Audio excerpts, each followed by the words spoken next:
Thank you very much for those kind words. It's always one of those, high expectation, low outcome type of things. I'm the person that stands between you and lunch. There's an old Swahili saying, never stand between the river and a hippopotamus.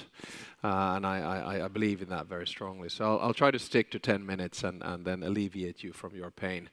I'll try to make 3 points today which would frame the way in which I try to think about what is going on in the world. The first one is to give you 3 key dates. The second one is to give you 3 key consequences of those dates.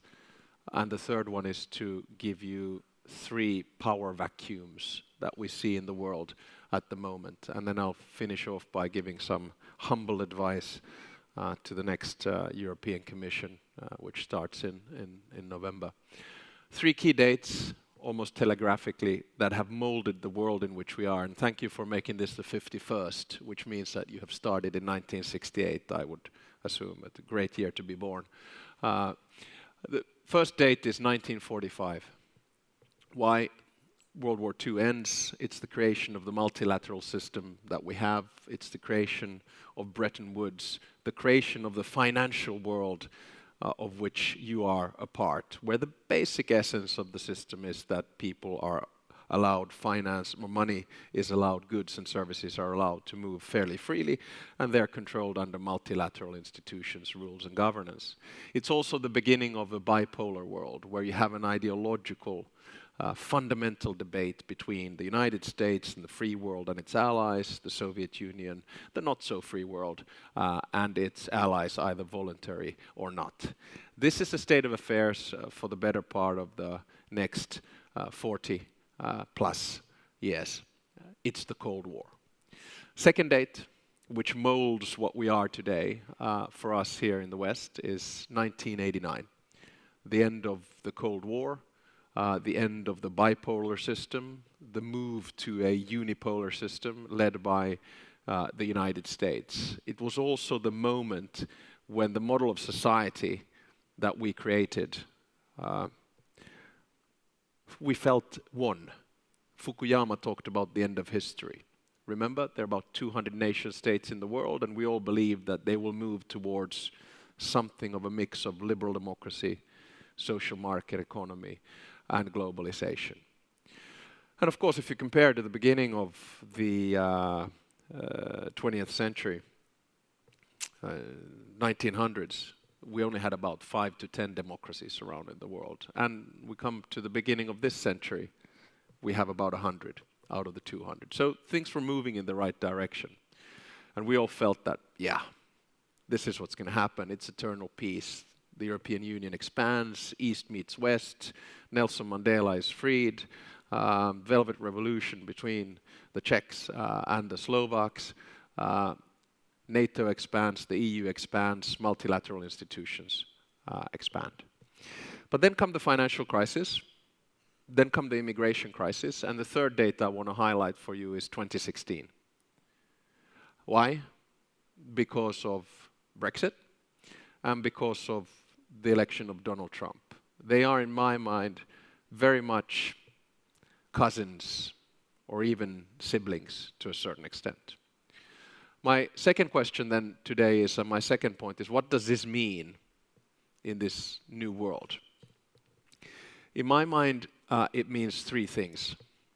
Number 1 is the demise of the Anglo-Saxon world. And I say this very carefully as someone who's done his undergraduate work in the States, who is married to a Brit, who has done his PhD from the LSE, whose whole raison d'etre is based basically on Anglo-Saxon liberalism, Anglo-Saxon democracy, globalization, free trade, and the rest of it.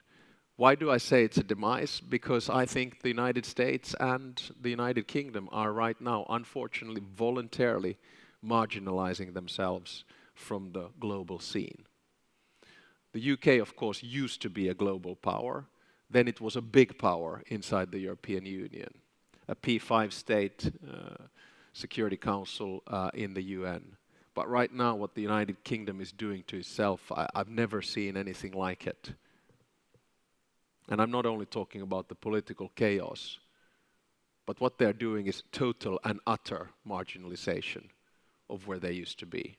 The United States, of course, with the current president, Donald Trump, and not only talking about his policies on Iran, his policies on climate change, his policies on immigration, his policies with China, his policies with the European Union, his policies with multilateral institutions, etc., etc. It's an America which is isolationist, which we have not seen for many, many decades. And it is to a certain extent a voluntary marginalization. The second thing that this new world situation, in my mind, does is a demise of multilateral institutions. We can see constant attacks on the institutions that were created post-1945, whether it's the IMF, whether it's the World Bank, sometimes the UN, whether it's climate agreements or anything of the alike. So there's a big questioning of things multilateral. And this brings me to my third consequence in addition to the demise of the Anglo-Saxon world and the multilateral world. It is the return of geopolitics as we know it and geopolitical competition. And in my mind, that competition takes place between three larger entities. One is the United States, two is China, and the third one is the European Union. Then I come to my third and final point before the conclusions, is the consequences or broader implications for the global world order and subsequently for the European Union. I would argue that three power vacuums have emerged as a consequence of 2016 and what I just said earlier. The first power vacuum is on values. We quite firmly believed that Western values, for a better lack of a term, which entail freedom, human rights, fundamental rights, rule of law, the liberal global order would win the time of the day post-Cold War. But of course 2016, as I said, changed it. Now the question is, who takes the leadership on the value-based debate? So listening to the earlier debate here about artificial intelligence and robotization, we'll be looking at enormous implications for society. The digital revolution, first industrial revolution brought with it Marxism. We're now in the fourth industrial revolution, in the process of potentially creating a useless class. Potentially. You can imagine what the implications of this is going to be from a societal perspective. It will change the economy and the way in which we work. It will change politics and communication. And it will change science and probably the future of mankind as well. And then the question becomes, what is the value base for this? I hope that Europe takes the lead in values. The Chinese way of values, I'm not criticizing, but it's different. It's Confucius, it's communal, centralized. Ours is based on privacy, liberal freedom, individual. Second power vacuum that emerges is on trade. I'm not saying we can forget multilateral trade agreements, but perhaps the track record of the WTO in the past 10, 20 years hasn't been that phenomenal. It was a good start in the 1990s, but after that, you remember Doha rounds and the rest of it, we haven't made great progress. This is the EU's opportunity. We are superpower in trade, biggest trading partner in the world, most bilateral trade agreements in the world.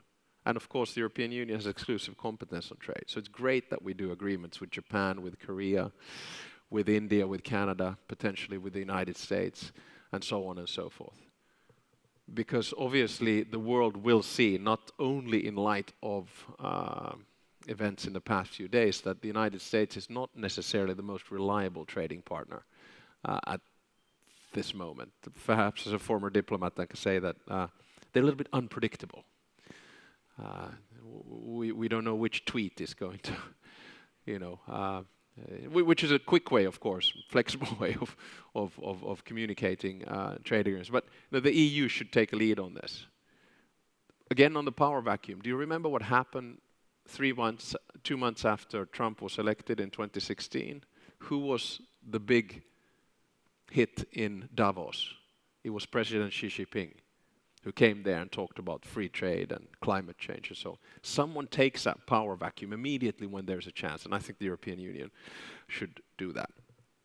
The third and final power vacuum that emerges, which I don't know if it's a power vacuum or not, but it is the one on multilateralism and on international institutions.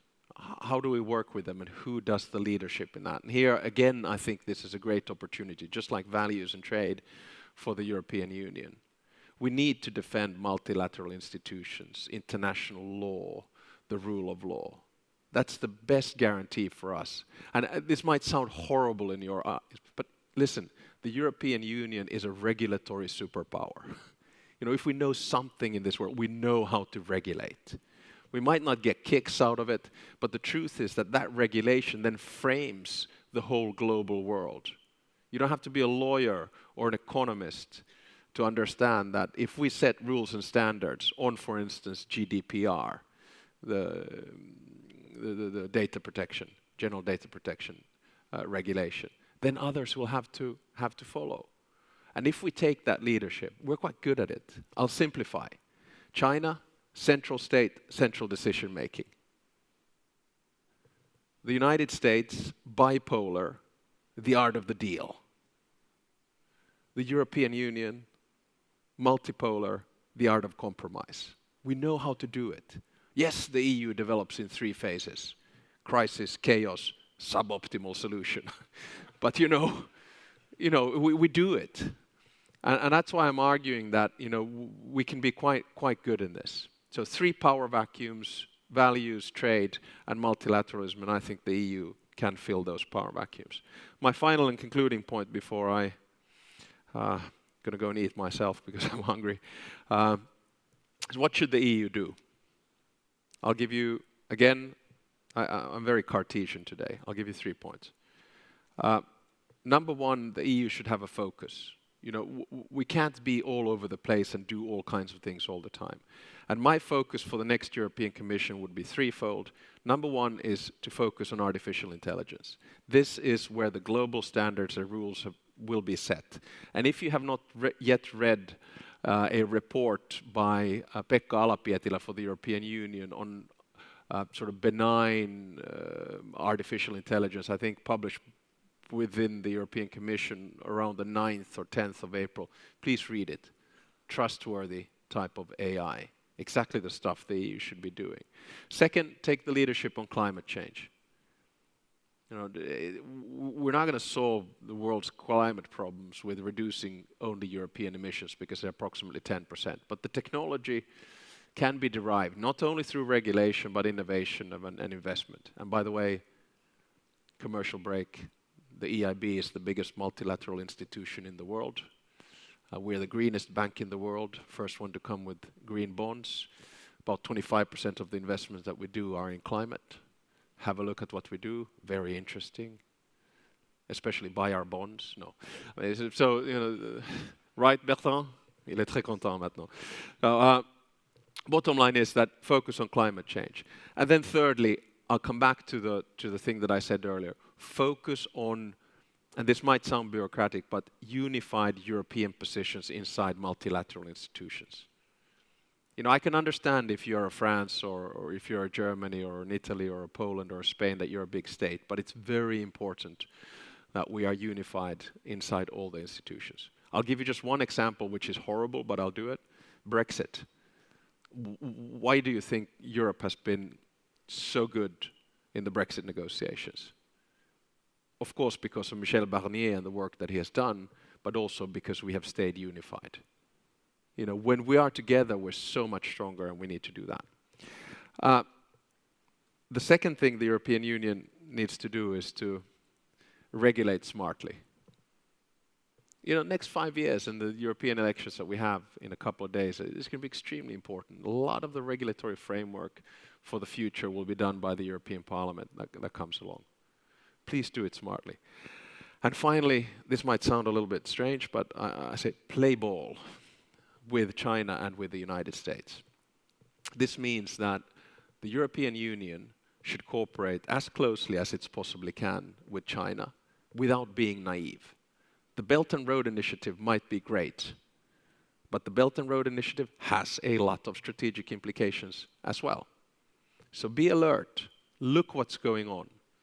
I once wrote a column in the Financial Times which I rather provocatively called, "For China, Europe is the new Africa." And there my thinking was, much like China has mined African raw materials, it was now doing the same with European patents, IP, copyright, information technology. Yeah, perhaps, but that's what market economy is all about. So don't get protectionist with China, work with China, try to find agreements, sensible ones. And second one, play ball with the United States. Don't throw the baby out with the bathwater. Just because not many people are big fans of Donald Trump and the current administration doesn't mean that we shouldn't cooperate. If I give you one concrete example where we should cooperate, it is artificial intelligence and robotization. Because the value base in constructing that world is going to be very similar between the two of us. So here, ladies and gentlemen, in all brevity, 3 dates, 1945, 1989, and 2016, which have had an implication on the new world disorder or order. 3 consequences: Anglo-Saxon demise, multilateral demise, and geopolitical competition.